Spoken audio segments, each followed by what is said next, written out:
Lieutenant Guillemin, quel message souhaitez-vous faire passer auprès des personnes qui étaient présentes sur cette journée ?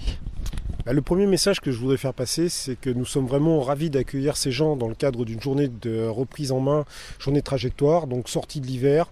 Ça permet de reprendre les bons réflexes en moto, de reprendre les bons réflexes sur les comportements, le partage de la route et de partager ce moment qui s'inscrit vraiment dans une optique de sécurité et du tout dans une opération de police. Vous accentuez cette mini-formation entre guillemets sur la trajectoire. Alors la trajectoire, c'est vrai qu'on entend parler surtout que du côté des gendarmes. Oui, c'est quelque chose qui a été développé par l'école de Fontainebleau. En aucun cas on se substitue à l'IEC, à l'instruction de conduite dispensée par les moto-écoles qui est très bonne. Nous, on apporte un petit plus de ce qui nous a enseigné en termes de trajectoire. Nos motocyclistes sont énormément sur la route, donc il a vraiment fallu adapter leur comportement pour leur sécurité en opération, en intervention.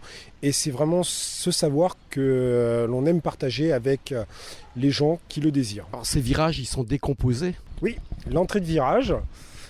Donc le pilote adapte sa vitesse en entrée de virage, sa phase de découverte où on va chercher la sortie du virage.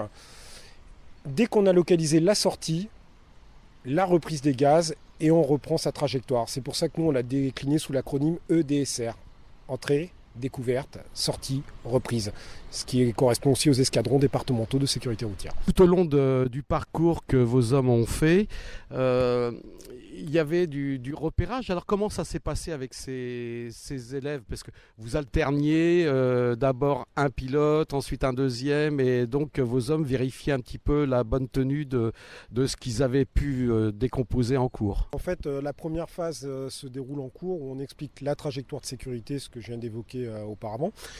Et ensuite, sur le trajet que nous avons quand même reconnu au préalable afin de tempérer la difficulté, on n'est pas là non plus pour les mettre en situation d'échec, donc de pouvoir mettre un motocycliste devant avec un gendarme, donc, rotation toutes les 10 minutes, et à la fin un débrief où on explique, où le gendarme va pouvoir analyser et donner quelques conseils au motocycliste civil qui est évalué. Comme je dis, ça reste une phase de conseil. Quels sont les principaux défauts que l'on peut rencontrer pendant ces journées que les motards devraient corriger? Essentiellement, c'est sur la trajectoire de sécurité. Donc ce qu'on va avoir, c'est des gens qui ne vont pas respecter ce coussin de sécurité entre l'axe médian et la voie. Et de l'autre côté, souvent quand on prend un virage, on a tendance à... La moto se pivote légèrement sur la gauche et on dépasse l'axe médian sur un virage à gauche. Et en général, prise en compte de porte-à-faux d'un poids lourd qu'on pourrait croiser, la plaque de gravier qu'on n'a pas vue, le trou, l'état de la chaussée. On évoque aussi, alors c'est un peu hors sujet, mais l'aspect technique de la moto, la préparation matérielle du motocycliste. C'est tout autant d'items en fait, qui sont vérifiés et qui sont commentés avec nos gendarmes.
On peut en faire une un peu rigolote, non?